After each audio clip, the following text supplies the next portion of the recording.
This is Melissa Sorola, Senior Director of Corporate Communications and Marketing for CPS Energy. Thanks for joining us again. For today's briefing, we have Paula Gold-Williams, our President and CEO, Rudy Garza, our Chief Customer Engagement Officer, and Jesse Hernandez, our Director of Community Strategy. Today is a board day for us, and we're going to get through this one a little bit quickly. So Paula will give a brief update, and then we're going to go straight into Q&A. For this time, we're going to do one question, and we will work to get through every reporter that we have on the line, and then my team and I will help with follow-up questions after that. So I'm going to turn it over to Paula to give a brief update. Hello, everyone. Thank you so much again for meeting with us. We are definitely out of the weather event from last week, and we have everyone restored from the original outage period. But there are issues that are continuing. We are glad to be here with you to give an opportunity to answer the great questions that you have, for you to help us to get the message out to the community.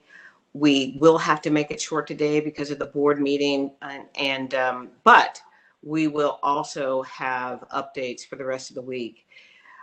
From the very beginning of trying to do these organized press conferences, I have indicated that the thing I've been most concerned about, other than getting people up and warmed up and the community going, that by far was the most important thing that our 3,100 employees focused on, because we understood the amount of suffering and challenges that it was causing. But the next thing that was happening, and is happening now across the state as well, the outage management process affected the entire state. It also affected us in terms of what we had to do to get fuel and power to this community. We, like every other operator, every other community, bought fuel, particularly natural gas, for the needs. If we did not buy the natural gas that was needed to fuel the natural gas system, and if we didn't buy it, we wouldn't have had enough fuel to operate the plants, then we wouldn't have been able to provide any energy at all. We saw immediately, and I talked to all of you about this, that the price of natural gas in particular, which also sets the price of power in the market, shot up. And I'll say again that the increases that we saw were initially 6,000 to 7,000%, then 10,000%, then 16,000% increases in pricing. That is something that the whole state and industry is currently reconciling with. So my comment previously was, we are going to have a tsunami across the state associated with customer affordability. And currently, you're seeing headlines from across the state, customers that are getting extremely high bills. What we have done and what we're doing right now is we're trying to accumulate all of that additional incremental cost that was incurred just to get through the weather event. Because we're a municipally owned community, a business owned by a community, our projections and our efforts are trying to figure out the best way to handle and manage those costs. I initially talked to you about, we have created or started creating a way to potentially spread those costs over multiple years. As we look at this situation, we're also going to see what other relief is there. Are there relief dollars that are available to help customers in general with any damages that happen to their home because of the bad weather? But also, will there be any money left over to help customers with their utility bills? Will there be anything at the state or the federal level? I do see that there are legislative leaders that are starting to look into these issues. And so we want to do all we can to get access to funds and assistance to reduce the bill on San Antonio customers. We will pursue that and every other remedy that we can before we start putting these excess charges in any way on a bill.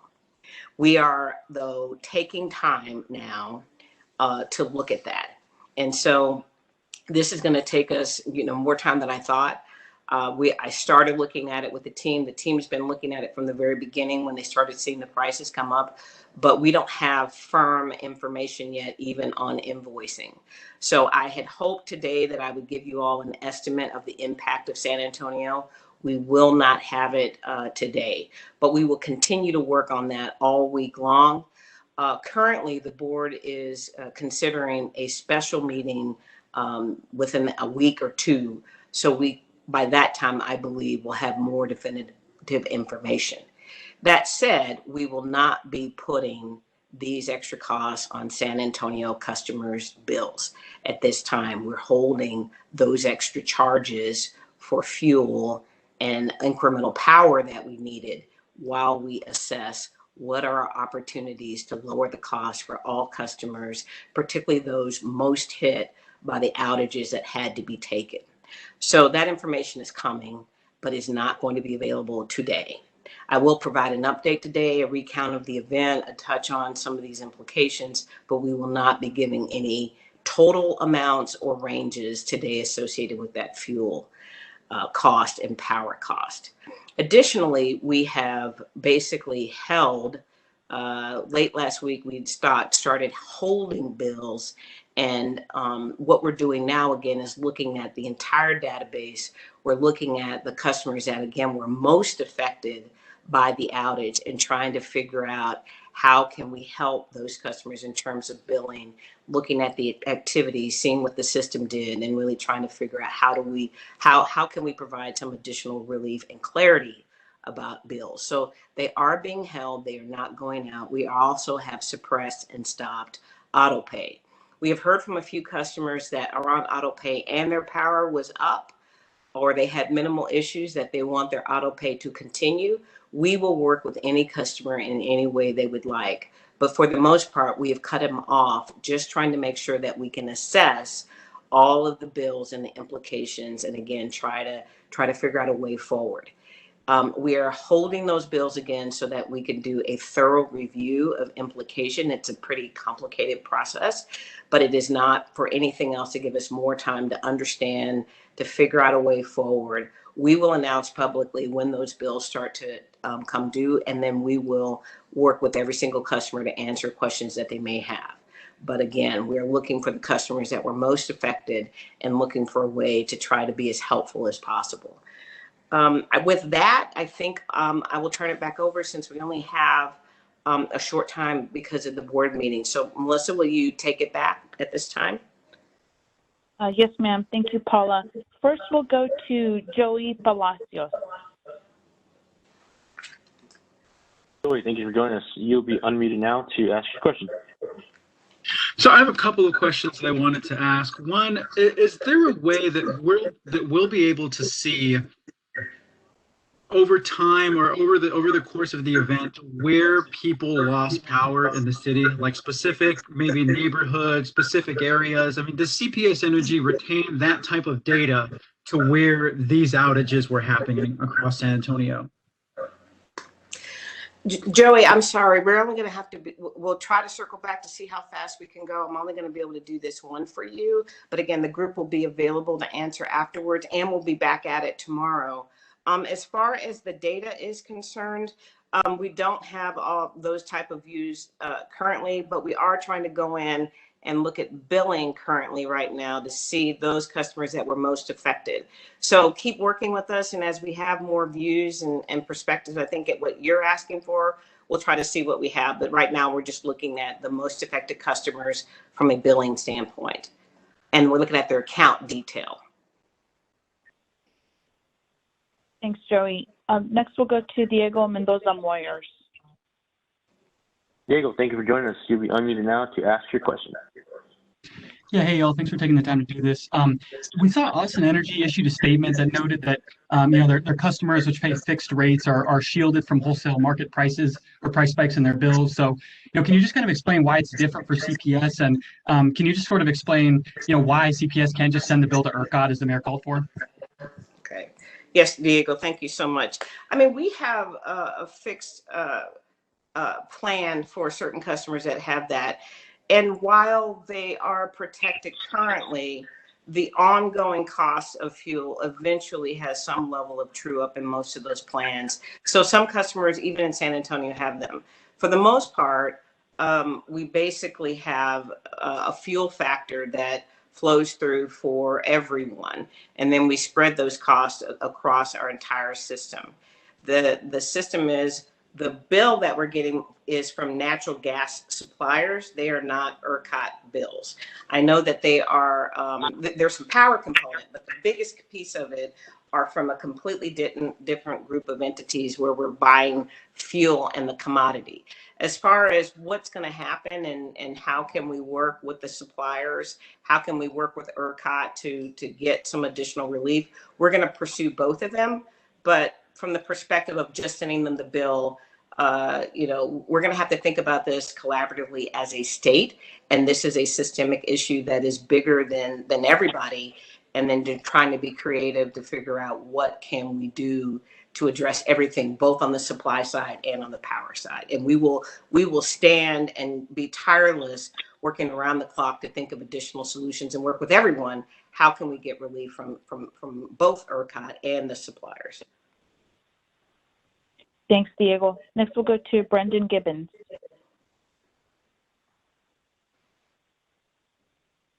Brendan, thank you for joining us. You'll be unmuted now to ask your question.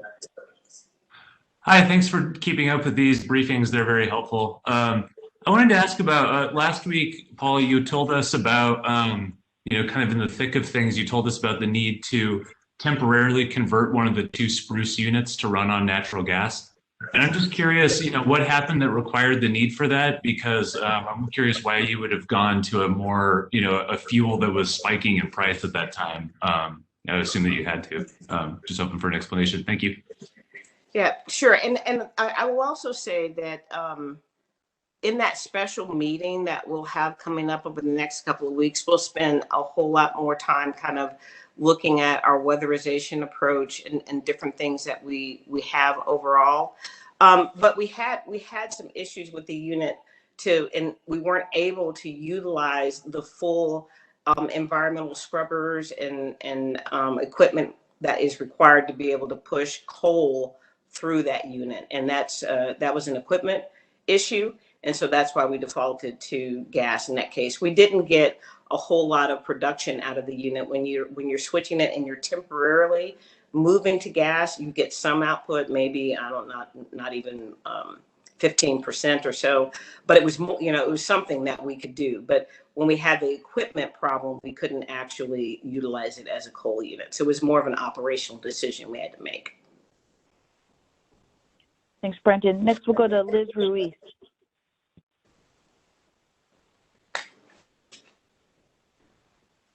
Good morning, Elizabeth. You'll be unmuted now to ask your question.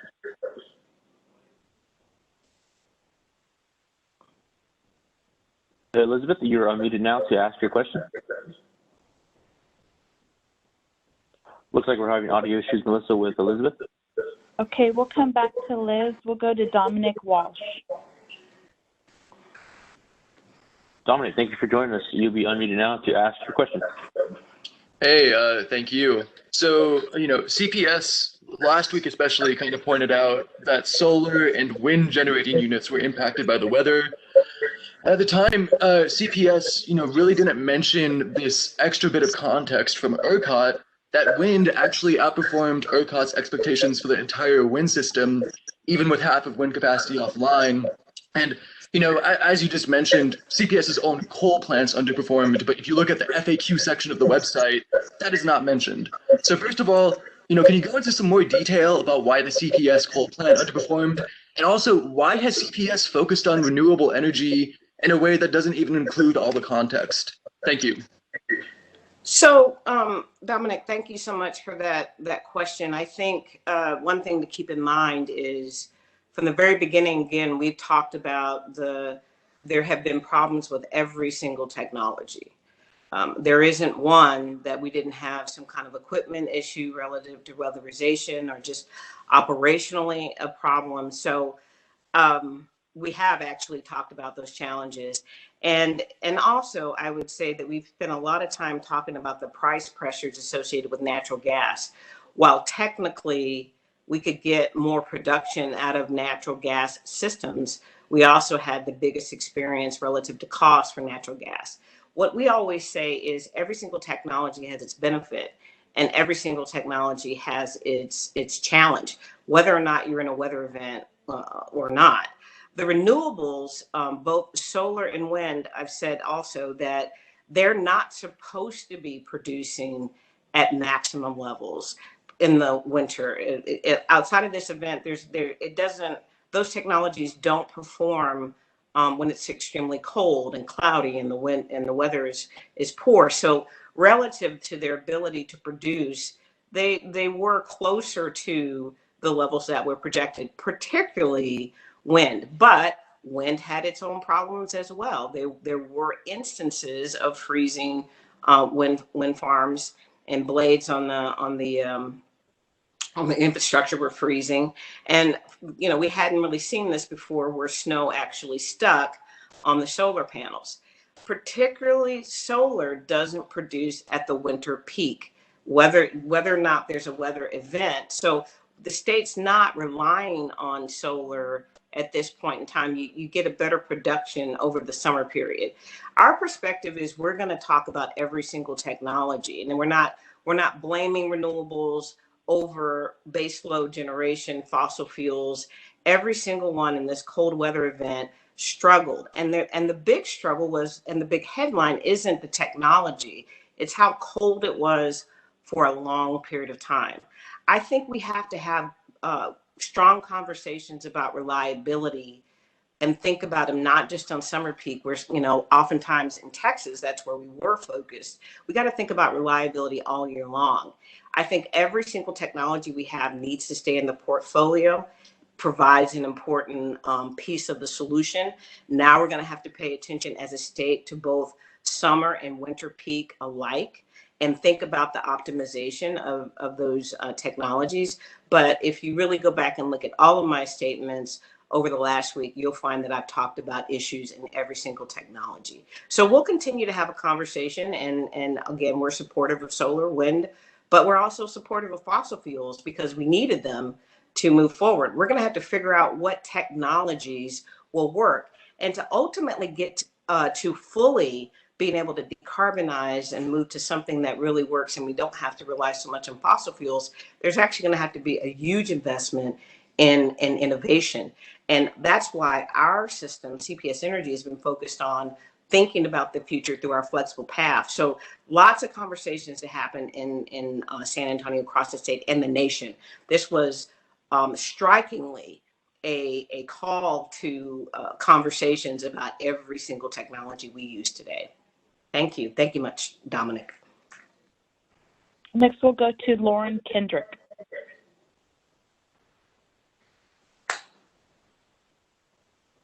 Lauren, thank you for joining us. You'll be unmuted now to ask your question. Hi, thank you so much. Yes, I just wanted to reiterate, I know you touched on it before, but a lot of people are so concerned about what their bill is going to look like. A lot of people in San Antonio and everywhere, they have, they're living on tight budgets, and just the worry that it's going to be skyrocketed. I know you touched on it, but if you could just kind of reiterate what people can expect, or maybe to calm them down if they're concerned that their bill is going to be outrageous. Well, first and foremost, again, we want to assure San Antonio that we're using all of our expertise and all of our knowledge to look at this big issue that we have, and we're never going to leave our customers stranded, out alone, not being able to figure out how to manage through this. We are, in fact, the first defense of trying to figure out, can we get that bill down? Can we use other resources? Can we get help from the state or federal government? But those are the responsibilities that we have. We want to remind everybody, we haven't done a disconnect since last March. So if we could continue to get our customers to relax, because we're not sending out any bill like that. We're getting our hands around it. We're going to tackle it. We're going to communicate what we see, what we can do, but we won't be issuing those types of bills to shock everyone and put them through another level of crisis. We are not looking to start disconnects anytime soon. We have suspended the process. People don't even need to call us right now. If you haven't gotten a bill, don't call us. Relax. These type of venues, as we start to get more information about where we're headed, will come out, and then we'll increase a communication program about how we're going to move forward. If we can get that bill down, and again, we don't have all of the invoices and all of the billing, and we haven't really been able to get through it. The event just basically ended last Saturday. So whatever we can do to reduce it, please, we want the community to know that we're going to fight all the way through for them and protect them as much as possible. But right now, nothing for them to worry about. We want them to relax, let us spend some time looking at these issues. They're in groups. We got to look at what happened overall about how people had to use demand. That's the first thing. And then we're going to look at the financial issues and roll them out. But there'll be a lot of communication around that. Thank you. Next, we'll go to Michael Board. Well, thank you for joining us. You'll be unmuted now to ask your question. Hi, thank you for doing this. I appreciate it. Ms. Gold-Williams, I'd like to ask you, these press conferences, they're being streamed on Facebook as well. And I don't know if you've seen some of the comments that have gone through the Facebook feed, but there's a lot of outrage from customers that's pointed specifically at you. There have been questions about you receiving bonuses and then CPS falling into the situation where we were last week. My question is, going forward, what is CPS looking to do to restore trust with the public? Well, Michael, thanks for the question. I just thoroughly understand how angry people are. This was a terrible experience of which when there's weather like this, when there's a hurricane, when there's tornadoes, when there's what we call tornadic winds and straight winds that take out lines, all of those things, those elements that happen are extremely stressful. And then we saw this to something that we haven't seen in our history, multiple days of freezing temperatures. And when you really put the wind chill factor on it, negative temperatures for a long time, which in turn made it difficult, in some cases impossible, for us to have the entire city have power. So the anger that people have, I understand it. And, that is a real fact. And I don't diminish in any way that people should be completely angry. As far as my compensation, I haven't gotten a bonus this year. Will not get a bonus or an incentive payment, what we call it, this year. Didn't get one last year. Early last year, when the pandemic came, all our employees suspended it. We're not even thinking about any type of incentive pay, and we haven't had it. There are people that continue to bring up the compensation, I think, as an element to be focused on.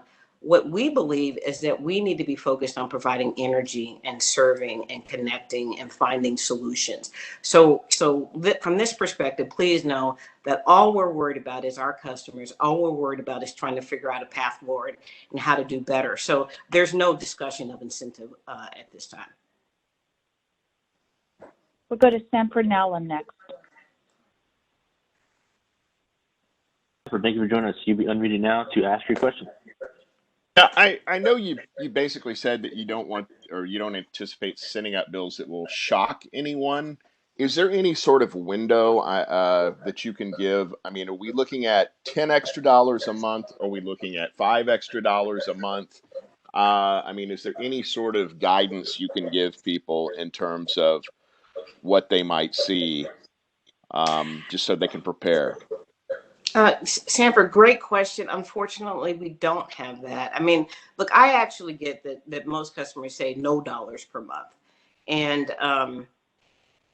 we always knew, I mean, we have value pillars, again, where we're always asking our customers, what's the most important thing to them? And it includes the safety and security of power. It includes the resiliency that most people don't focus on.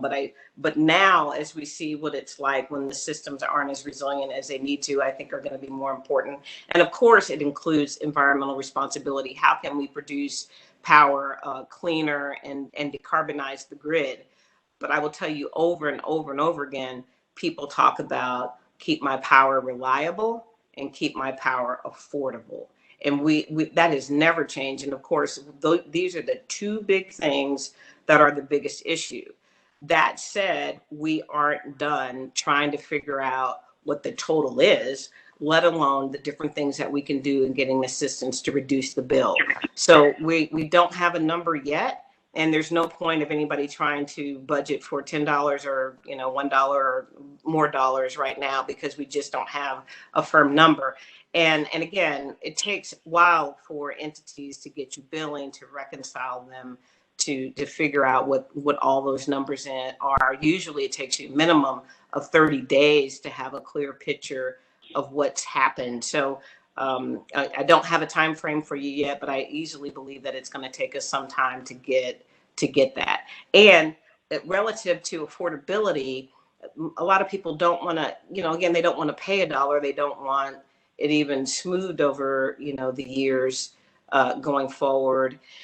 And so we understand that overall, but the more that if we go down that route for whatever amount it is, the more that we can smooth it, the more that it can be affordable.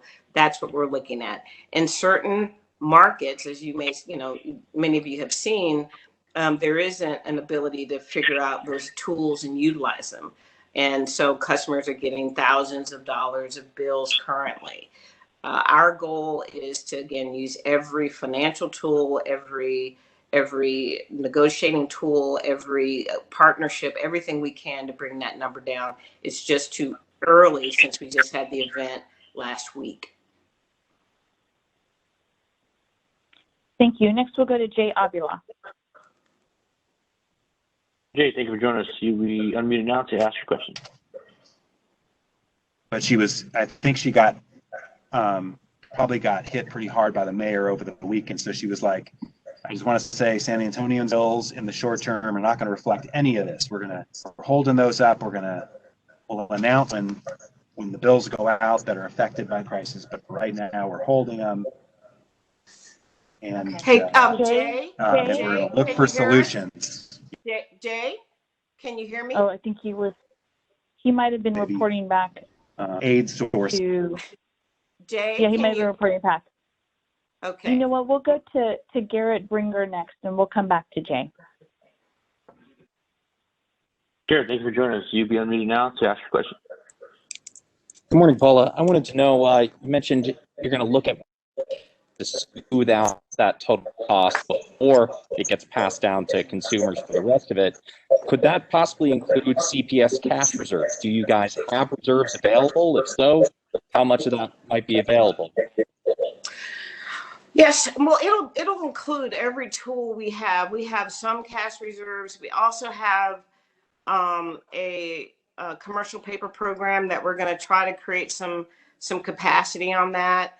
But I will say, relative to our cash reserves, one thing that we started with that you all know is when we have a moratorium on and suspended disconnects, we are having a tremendously high level of receivables that we're having to cover because, again, we're trying to already help our community make it through the original challenge that we all were suffering through, which is the pandemic. And so not having done a disconnect, again, to be helpful, has put pressure on our cash levels. That said, whatever we can do to help customers with the tools we have, we will utilize them. So our team of financial services members are looking at everything before we again ask for cash, incremental cash from customers. Thank you, Garrett. Next, we'll go to Mr. Rick Casey. Rick, thanks for joining us. You'll be unmuted now to ask your question. Okay, thank you very much. I was wondering, after the 2011 event, there were warnings, including from the federal government, for the need of winterization. As you know, up north, they don't have these kind of problems because they have winterized. What I'm wondering is, reports are that the PUC and ERCOT have not been aggressive about enforcing that throughout the industry. What has CPS done since 2011 for our plants? and what really needs to be done? How much might that cost? Oh, okay, Rick, thank you for that question.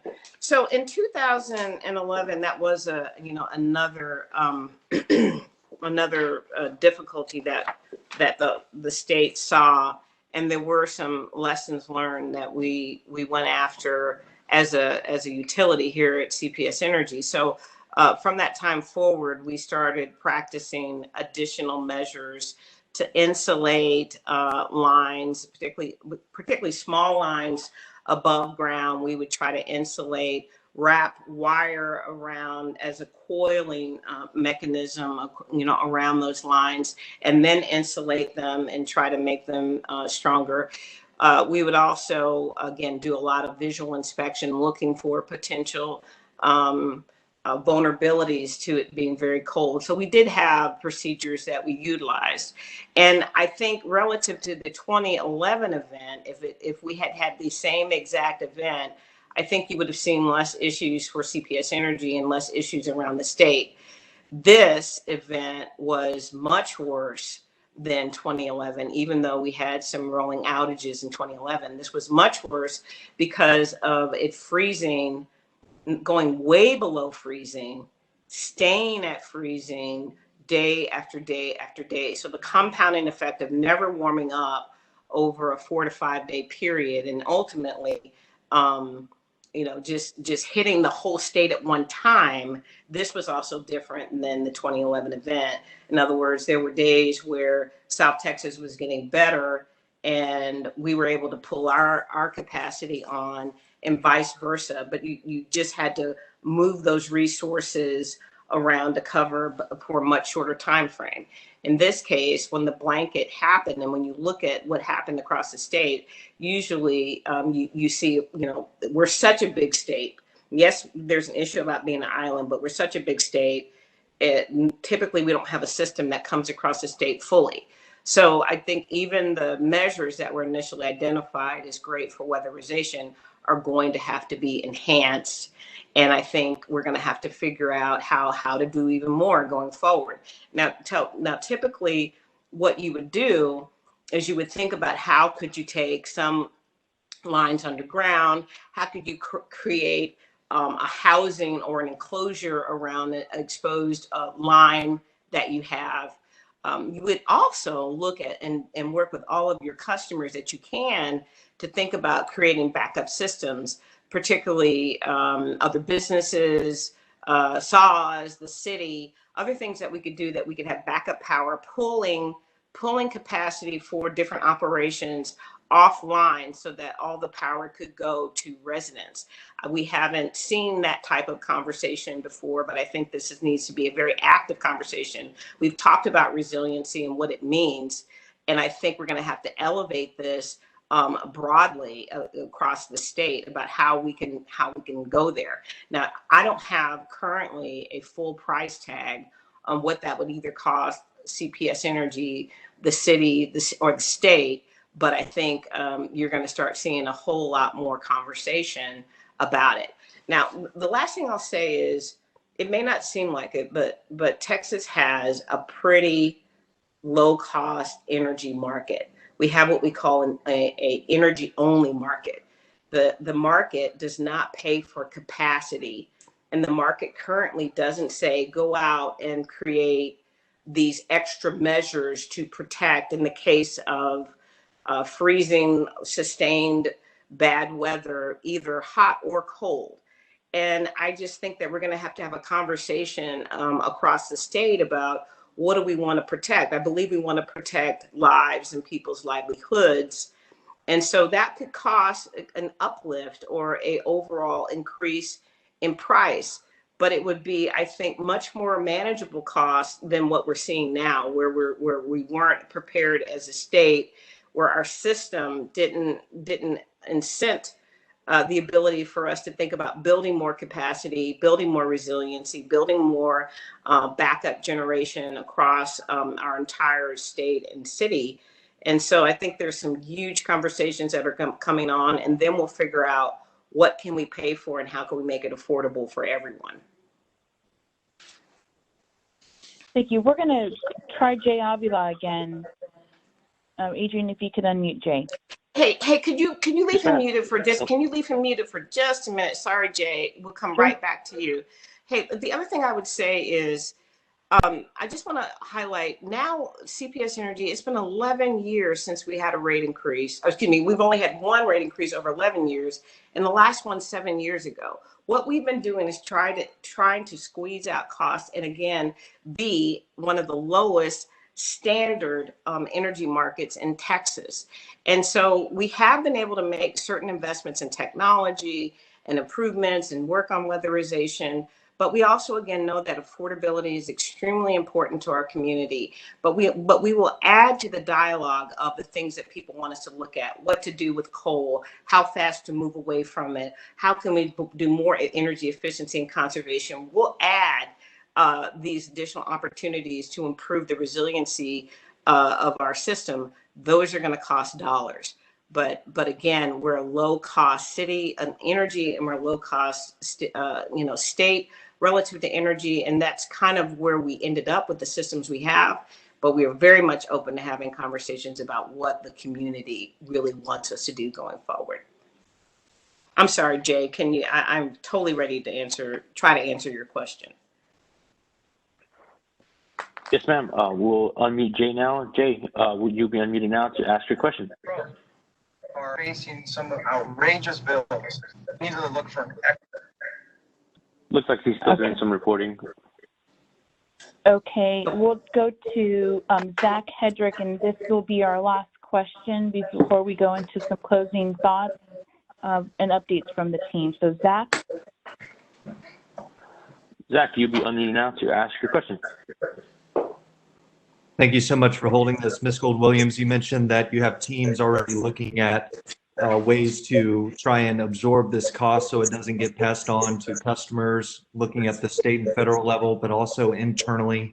I think you've also mentioned too that it could be a while before you know the full price tag of this, about 30 days or so.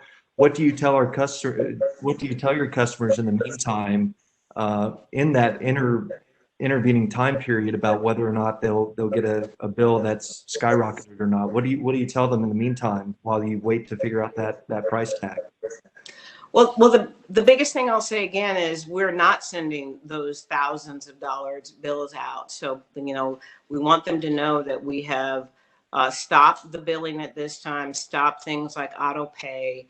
Again, we're just asking our customers to be a bit patient more while we try to do the best we can to again, use all the tools in our toolbox financially to figure out how to move forward. So we're not doing disconnects. They don't need to worry about being disconnected for non-payment. They can call us if they want to, but right now they don't have to call us. We have a mechanism also that when we start to have more information, we'll do some outbound calls ourselves. You all will help us get the message out. So we want them to go along their normal lives, get back to normal, focus on the things that they need to, their families and each other. And we are here for them to be helpful and make sure that we're working for them, again, continuous 24/7, 365 to come up with a new solution for this new issue that the state and the city has. Paula, I'd like to just add, we've been looking at, kind of the different experiences our customers have had through the event, and what the implications are, going forward. We want to make sure we get the billing data right. Every day we push out somewhere between 25,000 and 30,000 bills. There were some bills that went out last week just as a normal course of business. There are customers who may have received a bill that was mailed, last week. Your bill is primarily going to look like it's looked in the past, so you're not going to see a big $5,000 bill like some folks are experiencing in the competitive market. We have stopped that process going forward once we had a chance to kind of catch our breath at the end of the event and start thinking about other implications, as Paula has been talking about through this whole press conference. So I would just reiterate that, if customers got a bill last week and they want to talk about it, give us a call and we'll talk them through it. But we have absolutely stopped that process so we can get our arms around, these issues and thoughtfully talk to our community going forward. That's the only thing I wanted to add. Thanks, Rudy, and we thank everybody for joining us again today. We will continue these briefings every day this week to give you the latest information. I am going to turn it over to our Director of Community Strategy, Jesse Hernandez, who's going to briefly recap of some of the what you heard today in Spanish. So we'll go to Jesse, we'll go to Rudy, and then we'll ask Paula for closing thoughts. Jesse. Great, thank you, Melissa. Muy buenos días y gracias por estar aquí con nosotros. Lo siguiente es la actualización más reciente de hoy lunes. Sabemos que muchos de nuestros clientes están preocupados por su factura de energía. En estos momentos el costo de la emergencia del clima invernal aún no lo sabemos y estamos calculando. Por eso estamos comprometidos a minimizar el impacto financiero para todos nuestros clientes. Experimentamos incrementos inusualmente marcados en los últimos, debido a los costos de combustible. Una vez que ya los hemos calculado, vamos a trabajar con la comunidad para asegurarnos de que todos puedan recibir sus facturas y que sepan exactamente lo que estamos calculando. Normalmente los cargos de combustible o de gas natural se transfieren a los clientes, pero como dijo Paula, vamos a trabajar a ver dónde podemos conseguir ya sea ayuda del Estado o federal para ver si podemos minimizar el costo a nuestros clientes. También mientras continuamos con este trabajo, hemos oído de la comunidad que están preocupados por recibir facturas sumamente grandes y por eso hemos suspendido nuestro sistema de pago automático. Ya si tienen el sistema automático programado, lo hemos separado para que nada va a salir de su cuenta y no vamos a poner ningún cargo, ya sea su tarjeta de crédito, su cuenta bancaria, hasta que no podamos resolver este problema para que sepan exactamente qué es lo que vamos a estar cobrando en su factura. Y también, si tienen alguna pregunta, como mencionó Rudy, pueden llamarnos. Nos pueden llamar al 210-353-2222. Ahí tenemos personal disponibles y para que puedan hablar con ustedes para cualquier pregunta que tengan. Y también seguimos mirando a nuestro sistema de portal de mi energía y estamos sosteniendo ese sistema para que podamos arreglarlo bien, para que puedan ver todo el consumo diario de su energía. Y seguimos trabajando con el proveedor para eso. También lo último queríamos recordarles que, como han visto, ya sea en las redes sociales, hay muchas historias sobre facturas en otras ciudades que son muy grandes. Han visto de $5,000 y más altas. Y les pedimos que no nos comparen a esas y les advertimos que esas facturas no son de CPS Energy, son de otros servicios públicos.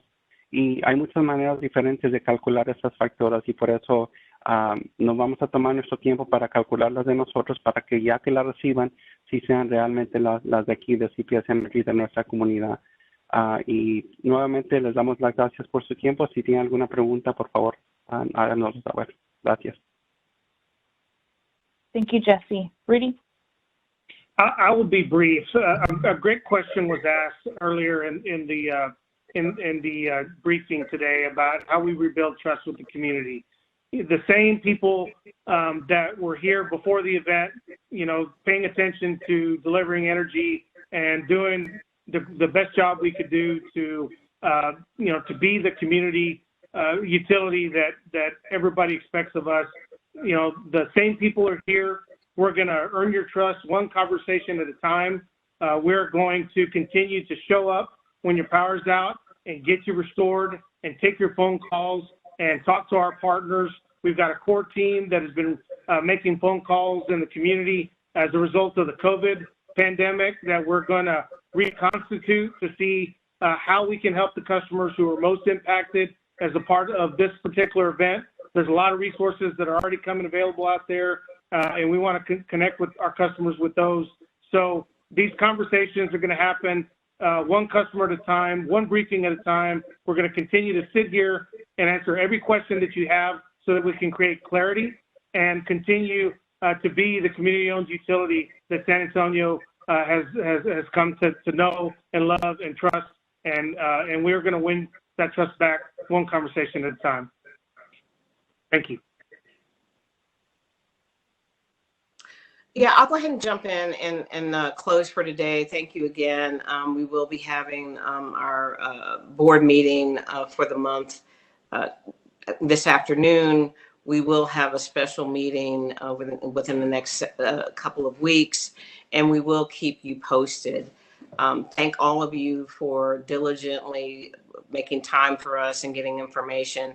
You know, look, I have a lot of things that I try to highlight before, as Rudy said, you know, we're the same company trying to be diligent in how well we serve this community because we're passionate about it. I'm from here, born and raised.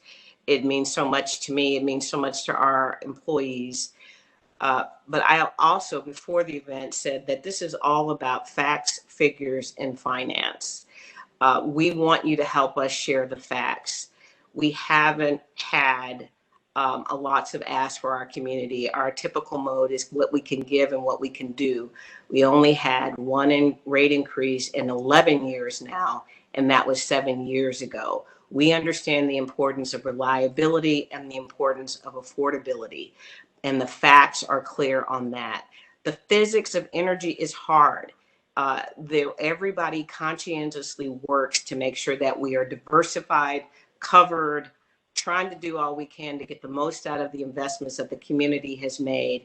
But the physics of every single technology has a challenge. And if you want, we can ultimately have a conversation just about every single technology, not vilifying anyone, but indicating that energy experts have to deal with the best that a technology has to offer, and then also has to deal with the challenges that it presents.